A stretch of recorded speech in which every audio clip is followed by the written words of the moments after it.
amigos telespectadores da Rede Vida de Televisão e do programa Páginas Difíceis da Bíblia. Nós estamos terminando um feriado prolongado, um final de semana com feriado de sexta-feira passada, que foi a independência do nosso país. Eu não sei se estão todos a postos, mas nós aqui estamos como sempre. Bom dia, Padre Fernando, bom dia a você que fidedignamente nos ouve, nos acompanha e até divulga o nosso programa. Padre, fiquei feliz porque outro dia, caminhando pelos corredores aqui da Universidade Católica de São Paulo, a PUC, muitos colegas padres no curso de mestrado me reiterou: Padre Anselmo, dominicalmente nós paramos tudo para assisti-los e o programa nos faz muito bem. Então é uma alegria para nós. Eu acredito que o mesmo aconteça com você, que de mais próximo ou mais longe nos assiste, nos São vê muitos padres? E nos acompanha. Muitos padres. No mínimo uma dúzia aqui em São Paulo. E outros padres do interior. Eles não estão celebrando missa nessa hora? Alguns têm vigário, pode mandá-los ou distribuir a tarefa para que estes celebrem às 8, outros assumem outros horários, né? Bom, o nosso programa está também à disposição dos telespectadores no próprio YouTube, né? Se você vai lá no YouTube da própria Rede Vida, que semanalmente atualiza os programas, seja do Páginas Difíceis da Bíblia ou do Pão Nosso de Cada Dia, aqui promovido pelo Padre Fernando, como também na página do YouTube do Padre Saraiva, que fidedignamente, logo que assiste ao programa, ele se cuida e se presta ao serviço grandioso de divulgar aqui a nossa mídia. Ele posta imediatamente. Ele posta imediatamente. E o telespectador que quer dormir um pouco mais no domingo tem a possibilidade de assistir o programa a hora que ele quiser. Um grande serviço à Rede Vida e mais ainda à difusão do Evangelho. Você, se não me falha a memória, teria feito uma pergunta no domingo passado, mas o tempo estava esgotado.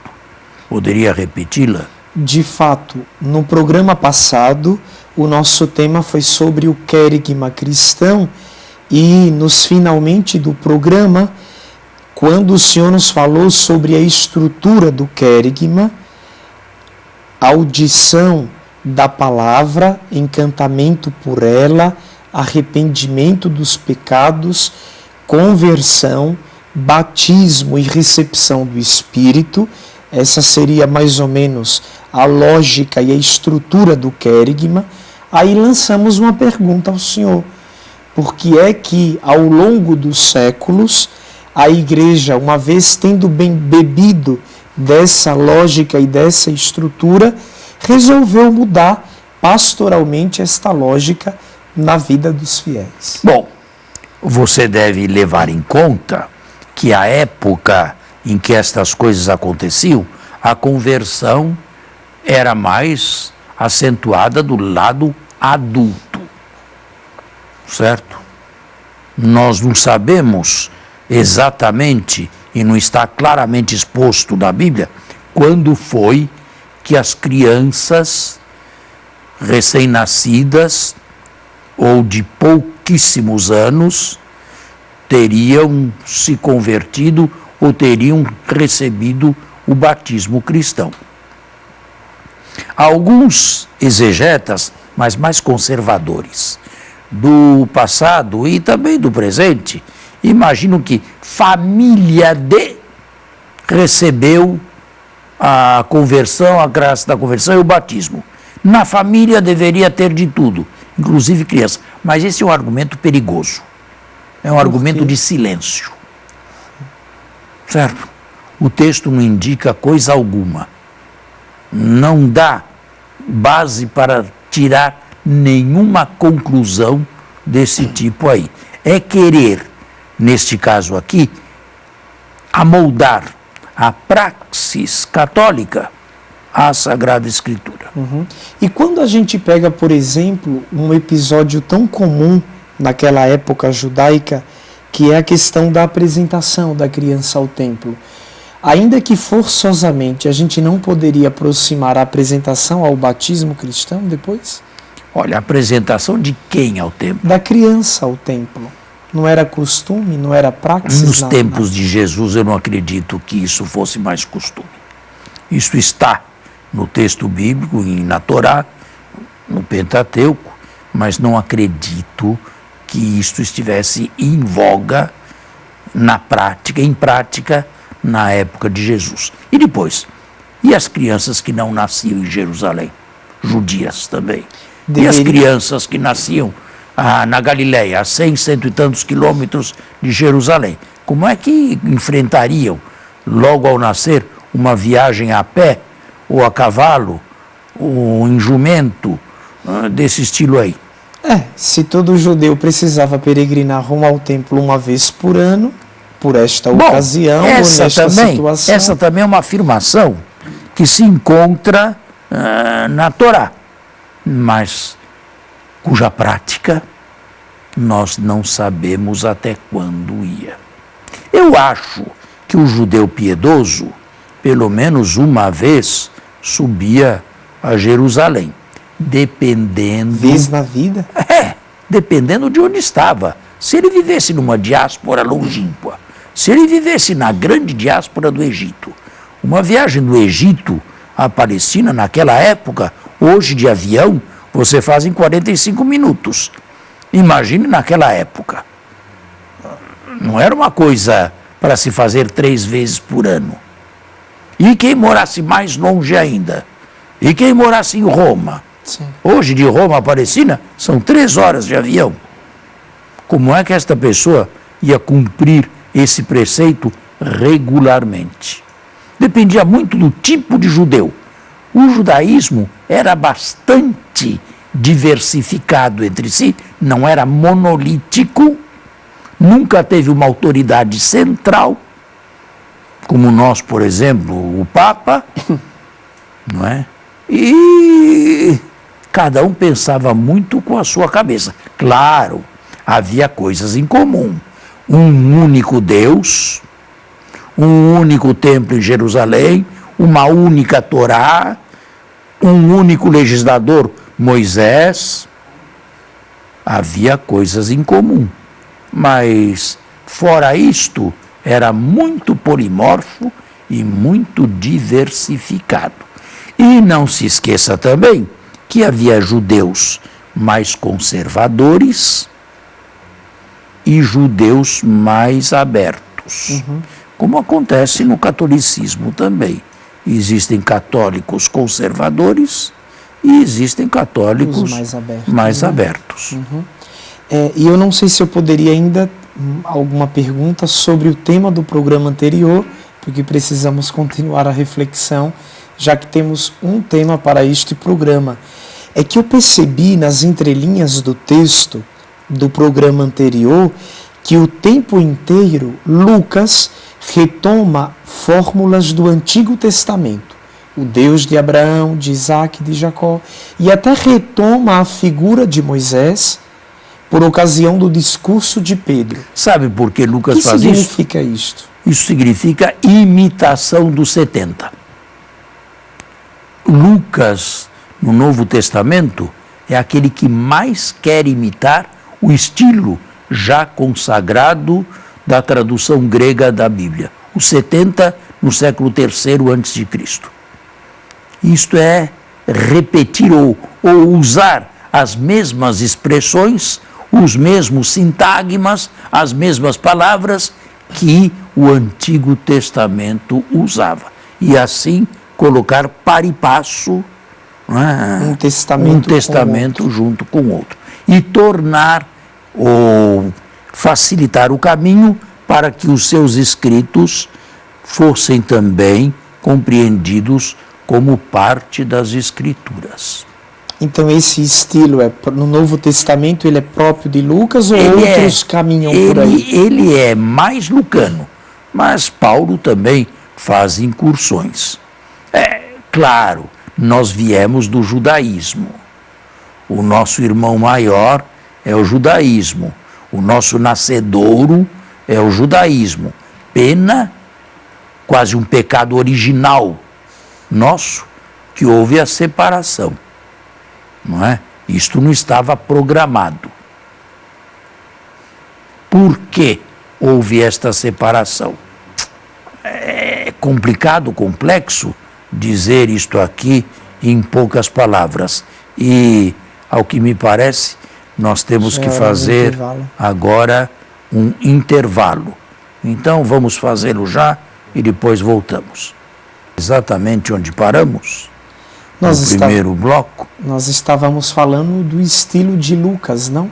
Aquele estilo muito peculiar de retomar o Antigo Testamento. De imitar. Vamos usar este verbo aqui. Imitar a tradução grega dos 70. Com isso ele já pensava, eu acho que seria muito moderno pensar nisso, né? Queria ele um espaço no mercado da sua obra? Queria ele ser aceito? Não queria. Queria... Não. Mas ao menos queria ele comparar... Ele não fez isso com finalidades propagandísticas. Não, aí seria muito moderno. Mas queria ele ter o chamar a atenção por parte da comunidade judaico-cristã que o lia, que o ouvia. Ele não escreve a Teófilo, ele não fala que quer mostrar o fundamento das bases cristãs, para que alguém seja cristão com base e solidez e profundidade. É essa a sua intenção, tanto no terceiro evangelho quanto no livro dos Atos. Literariamente, ainda falando sobre Lucas e a autoria de Lucas e os seus escritos, não sei se o senhor já comentou aqui, mas parece-me que é um dos gregos mais eruditos, se não for o mais do Novo Testamento. Não. Né? O estilo de Lucas, o grego de Lucas, é um grego mais elevado. É um grego de quem tem maestria nessa língua. Provavelmente era a sua língua natal, a sua língua materna. Outros textos do Novo Testamento não têm, assim, um grego tão elevado quanto Lucas. Agora, é claro, não se parece com o grego da Grécia do século V a.C., o grego de um Péricles de Atenas. Não é assim tão essencialmente, digamos, clássico, mas tenta ser erudito, ao mesmo tempo em que tenta explicar ou ensinar a mensagem da salvação.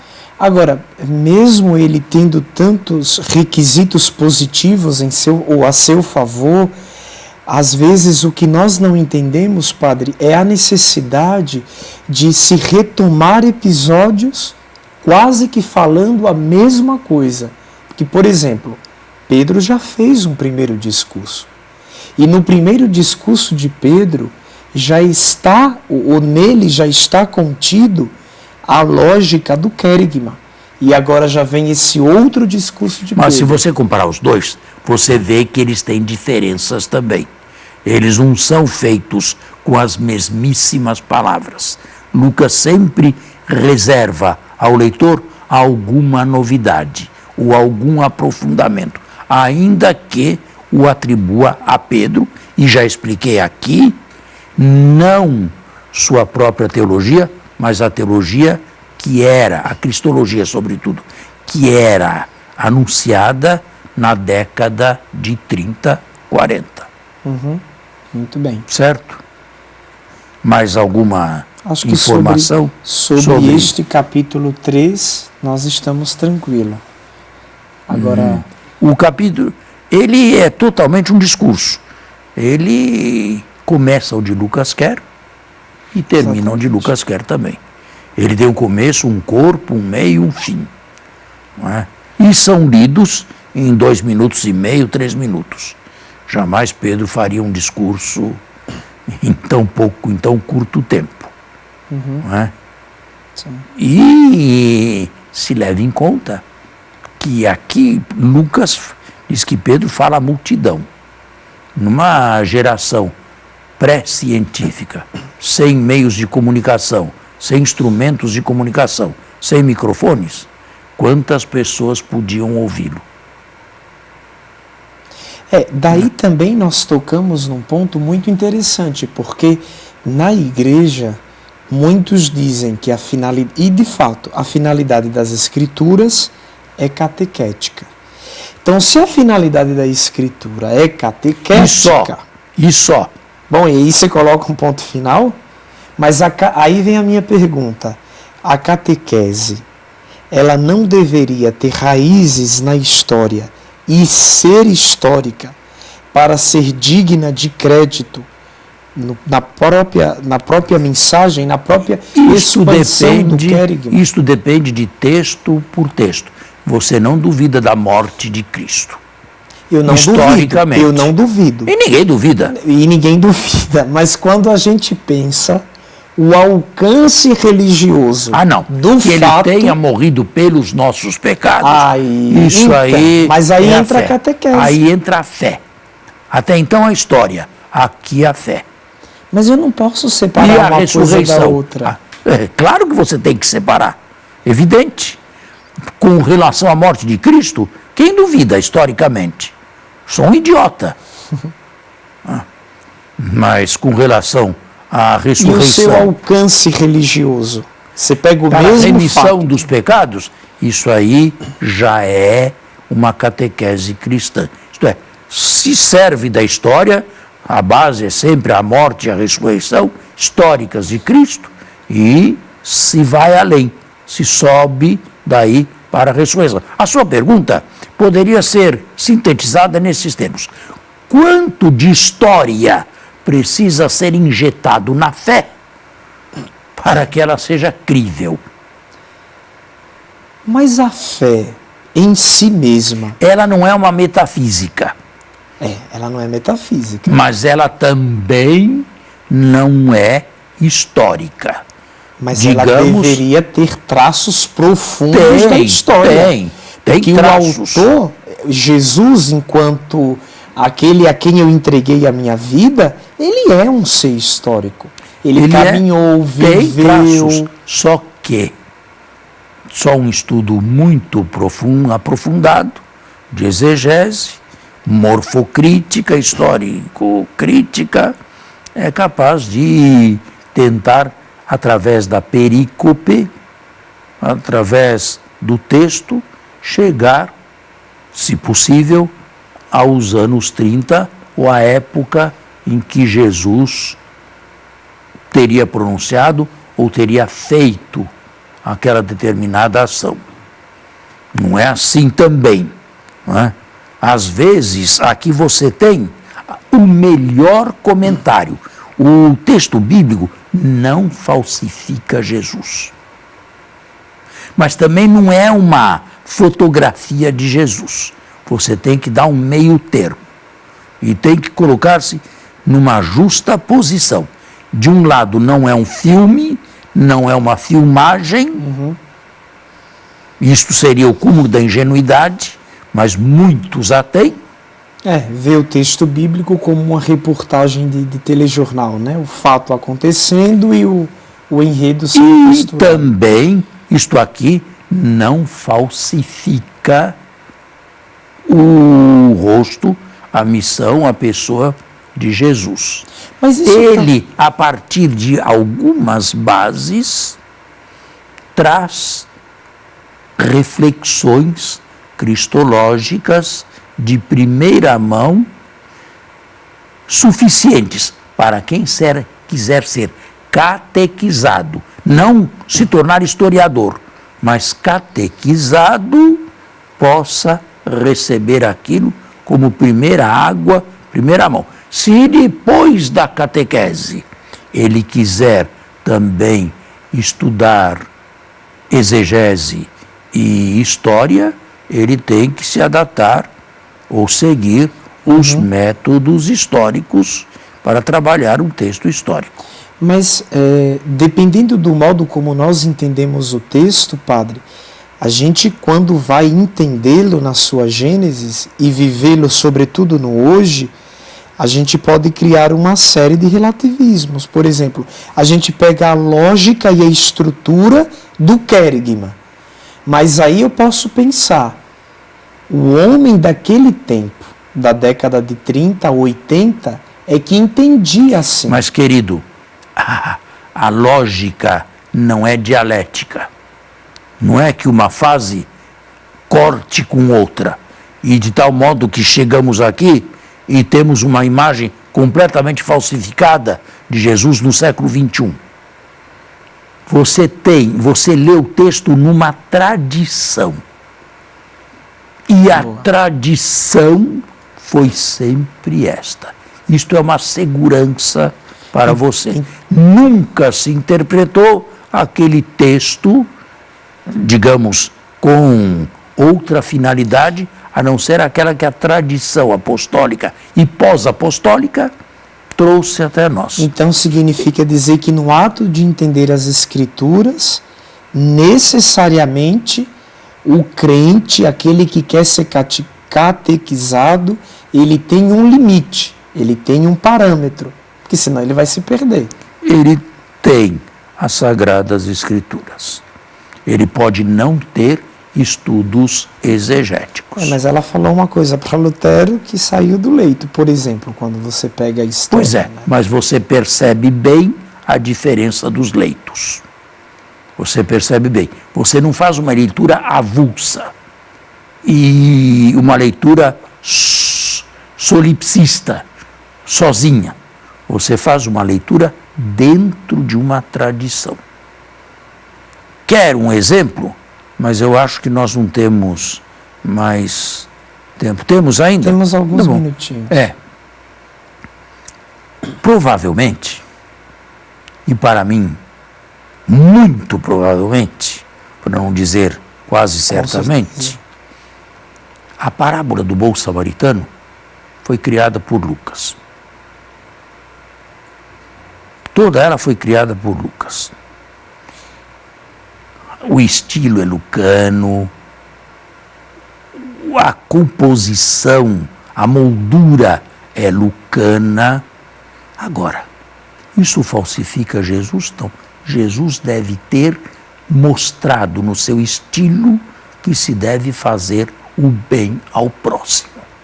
Tratava-se simplesmente de dar corpo a essa intuição de Jesus. Agora devemos encerrar o nosso programa. Estamos com o horário fechado. Muito obrigado pela audiência e até domingo que vem, se Deus quiser. A você e a sua família, um bom domingo, uma boa semana. Fique na paz do Senhor.